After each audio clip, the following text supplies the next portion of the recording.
Google would be sick.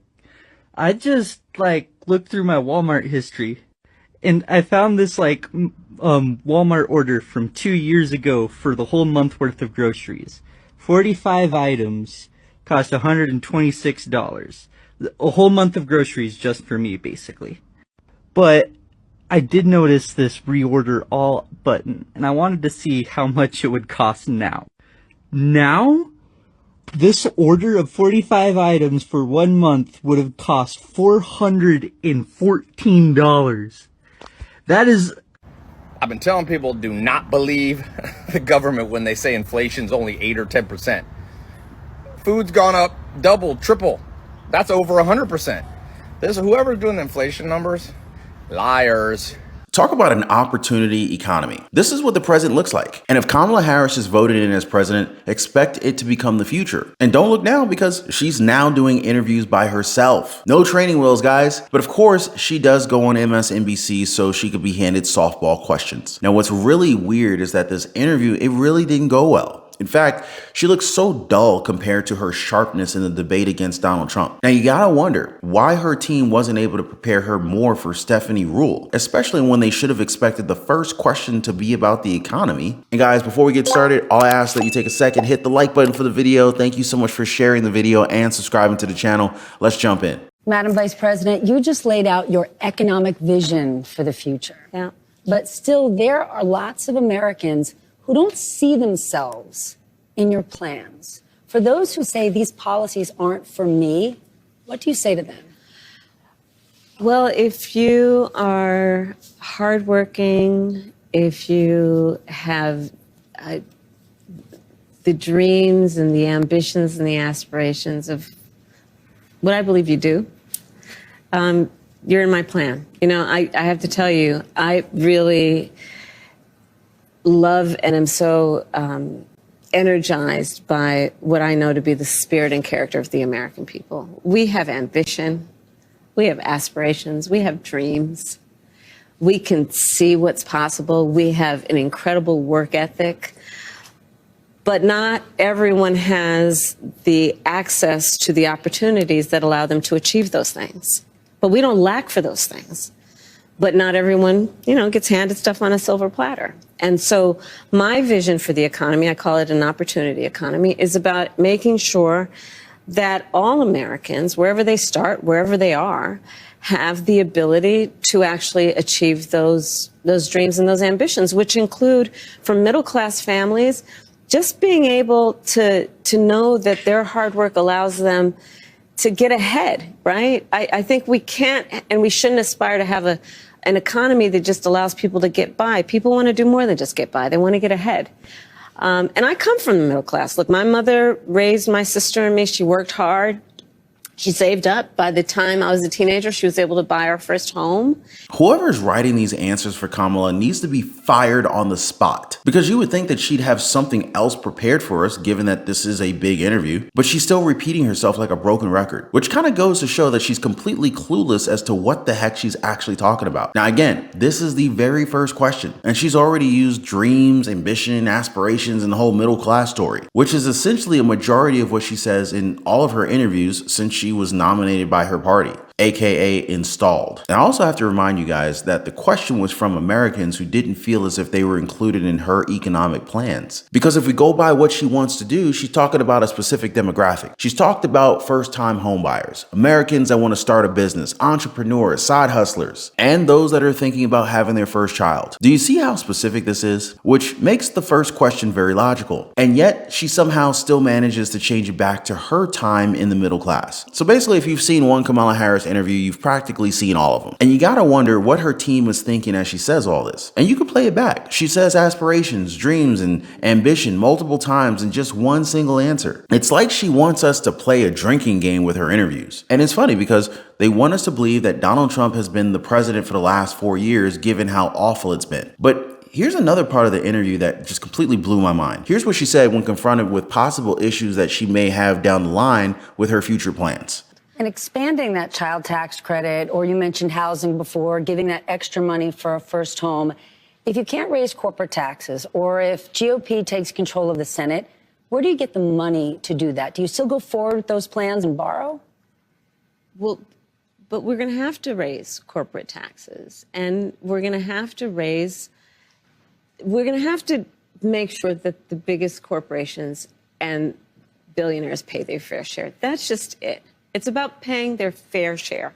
And to Rule's credit, she talked about Kamala Harris and her answer to this question. I guess we're at a point where not saying anything about it would kind of make it look like they're incompetent journalists. I do, but here's what's a little tricky. She doesn't answer the question around if the GOP is controlling the Senate, if she can't raise corporate taxes, where is she going to get the money from? To expand the child tax credit and do all the things she wants to do. And she says, we just have to do it. And that's great, and that's a campaign promise. But the issue is, if it means we're just going to borrow again, then what we're doing is we're just never addressing the deficit. And back in the days when you were a proud Republican, debts and deficits mattered. Now, this is MSNBC, folks, a news outlet that's absolutely adoring Kamala Harris. And even they cannot cover up the fact that Kamala Harris is coming into this thing without a plan. She has the correct concept of a plan, but when faced with a real world adversity, she got nothing. All she says is that we have to make it happen. Does this include our taxes as well? If she can't raise taxes on these corporations, would she then turn to us for this money that she wants to kind of throw around? And again, to MSNBC's credit, they didn't let Kamala Harris just lie her way through this entire interview. We're all aware our finances were better off under Donald Trump, but this administration wants us to believe that we were in the Great Depression under former President Donald Trump. You've just laid out a big plan, but still, polling shows that most likely voters still think Donald Trump is better to handle the economy. Why do you think that is? Well, here's what I know in terms of the facts. Donald Trump left us with the worst economy since the Great Depression when you look at, for example, the employment numbers. It was during COVID, and employment was so high because we shut down the government, we shut down the country. Even before the pandemic, he lost manufacturing jobs by most people's estimates, at least 200,000. He lost manufacturing plants, ask the auto workers. Does Kamala Harris's team just sleep all day or something? Because this can easily be confirmed. Surprisingly, she's actually getting fact-checked by CNN. I guess they've been watching our videos roasting them for not doing this, or at least roasting ABC for not doing this. Anyway, in this report from them, it states that Donald Trump presided over a gain of 414,000 U.S. manufacturing jobs. This was all pre-COVID numbers. Now, the loss under his term was estimated at around 178,000 jobs, which also includes all of the other jobs that were lost during the pandemic. So Kamala Harris now has both MSNBC and CNN fact-checking her butt just weeks before the election. This is not a good sign. It looks like the news networks of mainstream media may actually finally be turning the other cheek, maybe even turning their back on her. And it's obviously not going to go well with voters who actually do their research and find these things out for themselves, which is something that Hillary Clinton is convincing you to do, to some extent at least. So Hillary Clinton says that Harris has no obligation to explain her policies to anybody, not even the American people, the American voters. Well, guys, the great wealth transfer is in full effect. And,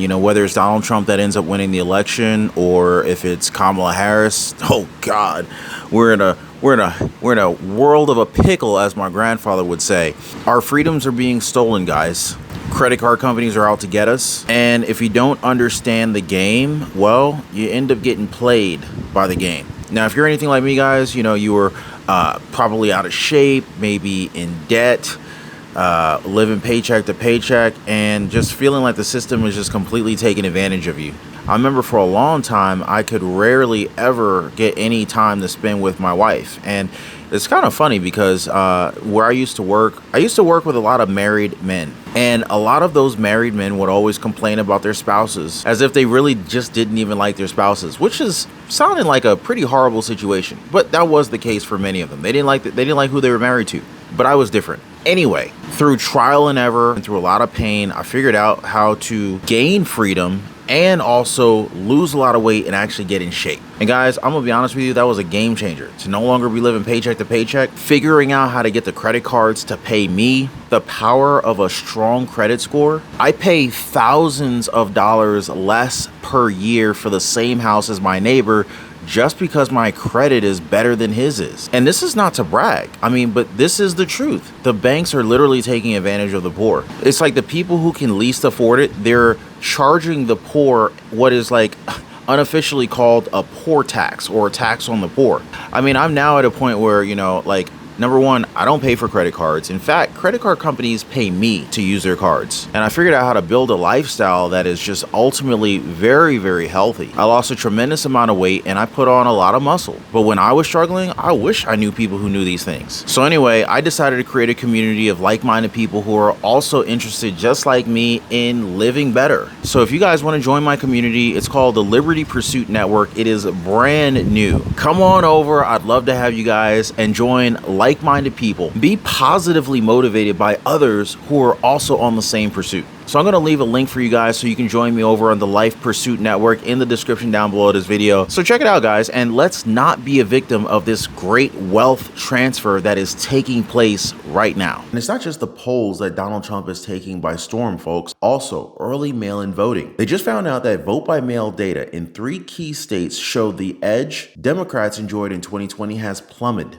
Now, here's why this is something that one expert said is a great sign for Republicans and former President Donald Trump. So according to Jimmy Keedy, founder and president of the JLK Political Strategies, a Republican consulting firm, voters complain all the time about text messages, about getting mail, about getting robocalls to go vote, and campaigns are now sophisticated enough that once you go vote, these stop. And the exciting part, once a voter goes to vote and those stop, that allows resource allocation from that voter to another voter. Getting those lower propensity voters out could play a huge role in states like Pennsylvania and North Carolina, which are both expected to once again be swing states with razor-thin margins. In fact, the comments come as the Democratic edge in the vote-by-mail requests has shrunk significantly in Florida, North Carolina, and Pennsylvania. Something that's way different in voter habits that have defined the last 2 elections. Now, according to the data, the Democratic lead in vote-by-mail requests has shrunk by over 5% in Florida, nearly 15% in North Carolina, and over 35% in Pennsylvania. And with the election being the closest that we've seen in history, every vote counts. Vice President Kamala Harris holds a lead of less than a point in Pennsylvania.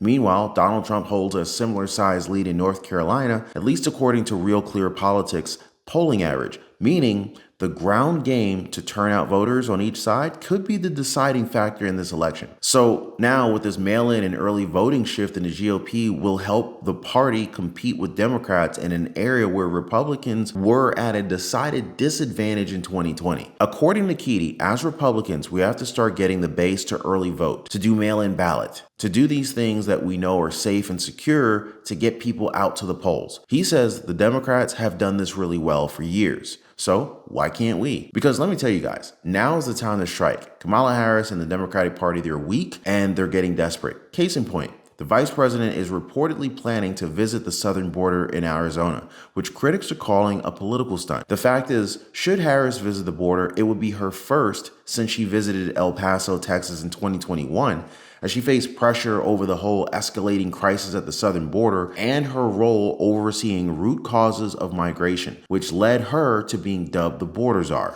And I really don't think it's a coincidence that the border visit's coming at a time where numbers at the polls show that she's trailing former President Donald Trump significantly on the issue of illegal immigration and border security. A recent Reuters Ipsos poll found that 46% preferred Donald Trump on immigration over the 36% who preferred Kamala Harris. And this Arizona border visit from Harris, if it ever does happen, probably too little too late from the Democratic candidate. Because no one's forgetting both Harris's role in the administration as it oversaw the enormous migrant crisis and also her past policy positions as a senator and as a presidential candidate in 2019. Fox News even had a video of her chanting down with deportation as a parade in 2018. Not to mention, the vice president has called for all sorts of amnesty for illegal immigration, including the expansion of the Deferred Action for Childhood Arrival, the DACA, by executive order. She also said that she would use parole authority to create a parole in place program to put those illegal immigrants on a path to citizenship. She also backed cuts to immigrations and customs enforcement and customs and border protection, basically defunding the two critical border agencies. Representative Andy Biggs from Arizona has nothing good to say about the whole thing. He says Kamala Harris is not going when it was at its height. She's going to probably get a totally cleaned up photo op. And Biggs guess she's going to get the same treatment that some others get. They're going to clean up the desert, clean everything so it looks clean for her instead of as bad as it is environmentally, as well as danger for the people coming across. Now, as for the VP, Biggs says that she's going down there so she can get some clean pictures, take it over at the border like she knows what she's going on. They asked Biggs what he hopes Harris learns on any trip to the border. The Arizona representative said that he hopes Kamala learns that they could stop this almost immediately by reinstating Title 42, reinstating Remain in Mexico. They need to stop the CBP One app because in the last 15 months, 815,000 roughly they brought in. They need to stop the Cuba, Haiti, Nicaragua, Venezuela CHNV program. There are things that they could do now almost immediately shut us down. Biggs says he wants her to understand that, but he doesn't think that she's going to understand that. R.G. Human, president of the National Immigration Center for Enforcement and visiting advisor at the Heritage Foundation, also had some choice words about a Kamala Harris visit to the border. He said that her entire campaign is built on gaslighting the American people, that she doesn't believe what she actually believes, that she didn't do what she actually did. The immigration issue is a shining example of this. For him, until Kamala Harris goes door to door apologizing to angel families or heads back to Washington and hands Joe Biden a pen, the American people won't be fooled by this final stretch nonsense. Trump pulling ahead in two of the crucial battleground states. He now leads Vice President Harris by 5 in Arizona. Remember, Arizona was just down to, tens of thousands of votes. Very slim margin in 2020. He trailed by 5 last month in Arizona. So that's a move in the New York Times Siena College poll to his benefit. He is up 2 points in North Carolina right now after trailing there by 2 in August. And he is hanging on to his 4-point lead in the state of Georgia. Here's a look at how close these states were in 2020, which I was just mentioning. Biden won Georgia and Arizona by less than 1 point. Former President Trump took North Carolina by less than 2. So with that, let's bring in Tomi Lahren, host of Tomi Lahren is Fearless on Outkick, and Robert Wolf, former economic advisor to President Obama and founder and CEO of 32 Advisors, both Fox News contributors. Great to have you with us. I want to show you this by Harry Anton at CNN and our own Bill Hemmer, great board operators when it comes to really analyzing where these numbers are moving. Let's watch this and we'll get your take. Kamala Harris carries these Great Lake battleground states, but of course, Donald Trump carries North Carolina, Georgia, and Arizona, and that leads to 276 electoral votes for Kamala Harris to 262 for Donald Trump. This is what Democrats are hoping for. You're one shy with 19 electoral votes there in Pennsylvania. I haven't clicked on Nevada yet because you've got that one out here in Nebraska, which would be enough to give Kamala Harris the presidency. So obviously both sides, Robert Wolf, have a path to 270 at this point. Pennsylvania could be the deciding place, or potentially Nebraska, which has electoral votes that are divided up after they give 2 to the winner. They divide them up a little bit. Your take on where this stands right now, given his strength that we see now in the Sun Belt? Yeah, it feels to me that the vice president is a bit of an underdog still. I think on the economy, although she's narrowed the gap, she's still down somewhere between 5 and 10. So it doesn't surprise me that the Sun Belt still seems to be going towards former President Trump. But it feels like the blue wall starting to creep back towards Harris. There was a poll today that has her up 7 in Wisconsin. And the truth is they have hundreds of millions of dollars of Harris campaign and thousands of volunteers and over 300 offices. So the next 45 days is going to be single-handedly about get out the vote in those 7 states. Yeah. How many of you guys think Hillary Clinton's a walking idiot? According to her, it is up to us to figure out what the VP plans to do. Now, guys, I covered this in a previous video that you have to watch after this one. It's totally crazy what these people expect from us as voters. As always, appreciate you guys hitting the like button. Thank you for subscribing to the channel and rocking with me. I'll see you guys next time.